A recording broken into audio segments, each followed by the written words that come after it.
Hello and welcome to Writing with Steve. Today we're examining the poem She Walks in Beauty, written by the bad boy of poetry, Lord Byron. I have the poem here, so let's start.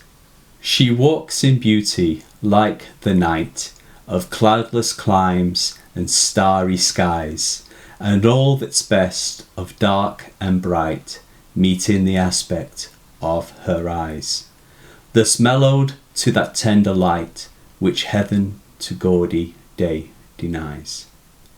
One shade the more, one ray the less, had half impaired the nameless grace which waves in every raven tress, or softly lightens o'er her face, where thoughts serenely sweet express how pure, how dear their dwelling place.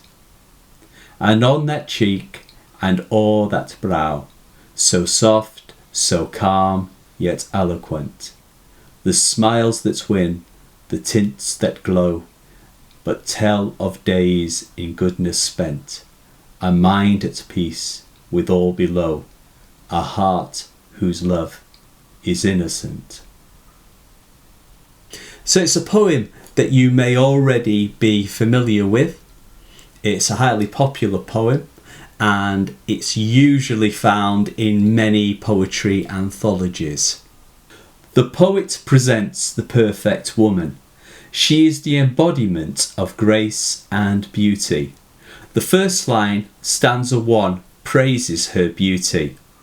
He compares her to a beautiful cloudless night and a sky filled with bright stars. The use of alliteration, cloudless climes and starry skies, give the poem a lyrical quality. It sounds like a love song. By using the verb walks close to beauty, the poet suggests that her very movement is both beautiful and graceful.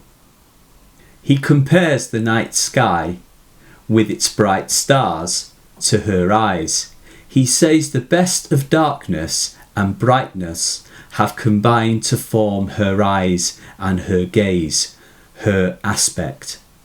The speaker uses antithesis, opposites, dark and bright, to emphasize that her eyes contain the best qualities of both extremes.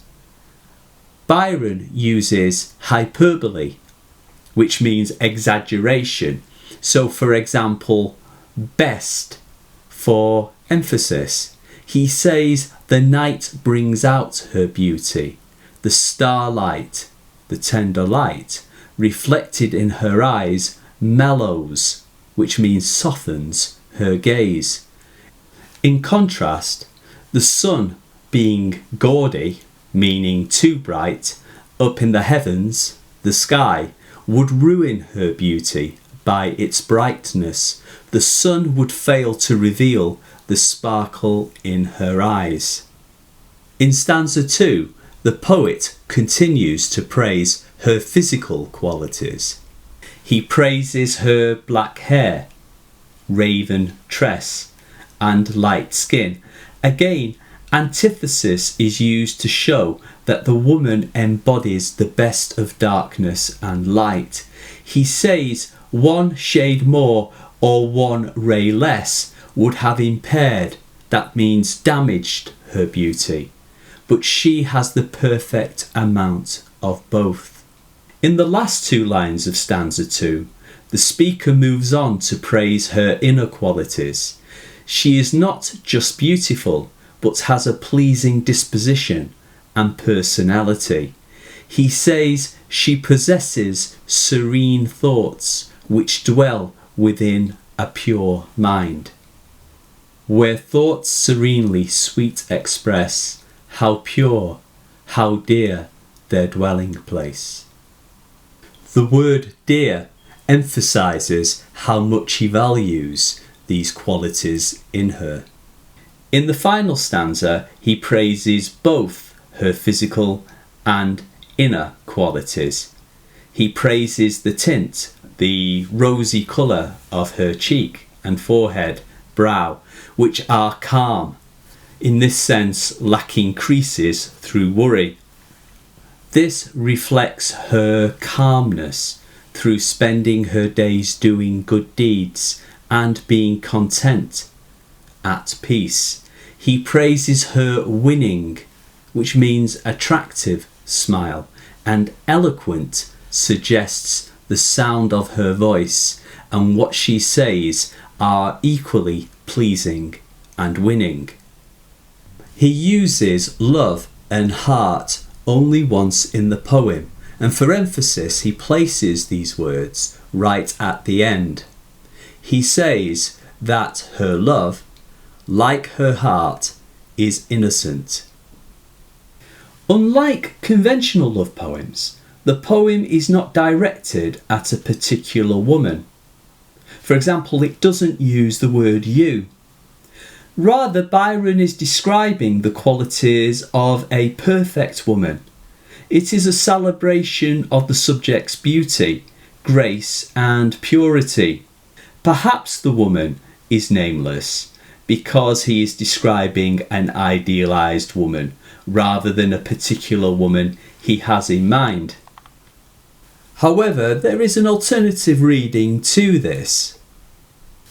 Although a description of an idealised woman, there are some specific description which removes her from being just an idealised representation. For example, he refers to her raven tress, her black hair. Raven is usually associated with ill luck, even death. This may suggest that she, or to love her, is dangerous. It is said that Byron's inspiration for the poem was in 1815, seeing a beautiful woman at a fashionable London party. It is also said that the woman was in mourning and dressed in a black spangled gown. The opening two lines would support this story, as well as Raven and its association with death. It also lends a mysterious quality to the woman. Who is she, and why can't she be named? Or perhaps he does not name her to avoid scandal, which was never far away from Lord Byron his entire life. And unlike many other love poems, there is no attempt to persuade or to seduce the woman in this poem. By writing about the night sky and starry skies, Byron suggests this woman is unobtainable, or the concept of perfection is as unobtainable as is touching the sky and the stars. As I mentioned, only at the poem's end is the word love used, and it refers to his subject's love, not his. Byron seems to resist falling in love with her, perhaps because she is unobtainable, or it would be dangerous to do so, or perhaps she is perfect and far too good for him. In the second line of the last stanza, Byron uses the word below, which places her above everyone. He places her on a pedestal of sorts, like a Greek or Roman goddess looking down below. Like the stars, Byron mentions she is unobtainable, and trying to reach out to her would be fruitless, like trying to reach for the stars. Also, it is perhaps his acknowledgement that she is the opposite of him. She is the beautiful night, and he is the gaudy sun, who cannot exist together. She is pure and innocent, everything he is not. Looking at the form of the poem, this is a lyric poem, which means a poem that is strong in rhythm and musical to the ear. In fact, it was Byron's intention to set the poem to music. The consistent rhyming scheme A, B, A, B, A, B suggests the grace and balance of the subject's poise and walk, but also her perfection. The poem is written in iambic tetrameter, 8 syllables, 4 of them stressed, which gives the poem the regularity of a heartbeat, which is appropriate for a love poem of sorts. Enjambment, run-on lines, gives the speaker a breathlessness as he's describing her. He just can't stop describing her beauty. The tone is one of reverence, adoration and wonder. The repeated use of assonance, repeated vowel sounds, adds tenderness to the tone. Words like mellowed, tender, softly, serene make the speaker's tone gentle and sensitive. Byron uses words associated with attractive qualities, beauty and grace, eloquent. The use of sibilance, the repetition of S sounds, makes the speaker in the poem sound like he is whispering these lines and is almost breathless at the woman's beauty. Aristocratic, bad boy, and all-round hellraiser, Byron lived a scandalous life and died young, thus securing lasting fame.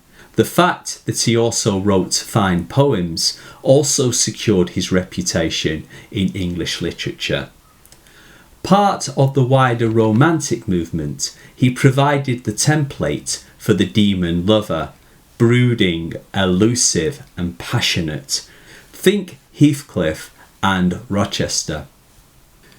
Byron was described by one female companion as mad, bad and dangerous to know. To place the poem in context, Byron was one of the leading poets of the Romantic movement. This movement believed that the senses and emotion were forces more powerful than logic and reason. This poem, with its references to the natural world, to climate, the sky and the stars, is part of this wider Romantic movement. The power of the poem also comes from knowing about Byron, who knew many beautiful people, but is completely blown away and enchanted by the woman in the poem. This makes the woman's beauty even more apparent. The poem looks at female beauty from the point of view of a man. It is a highly personal response to beauty which the poet wants to share with the reader. The poet suggests that beauty is the combination of outward looks and inner goodness. Although Byron is making this point about beauty, it raises some interesting issues on how do we judge what is beautiful. What makes a physical appearance beautiful? What qualities in a person do we find attractive? Is there only one type of beauty or many? She Walks in Beauty is not a poem of seduction, but one where the poet is reconciled to admire the object of his enchantment from afar, as one would the distant stars. It links well with Emily Bronte's view of love and friendship, where romantic love is unattainable, but for different reasons. I hope you liked this video, and we've placed a link to the poem below. If you liked our examination of this poem, please don't forget to check out our earlier videos. I hope you liked this video. If so, please subscribe and hit the like and the bell. Until next time, from Carol and me, write well.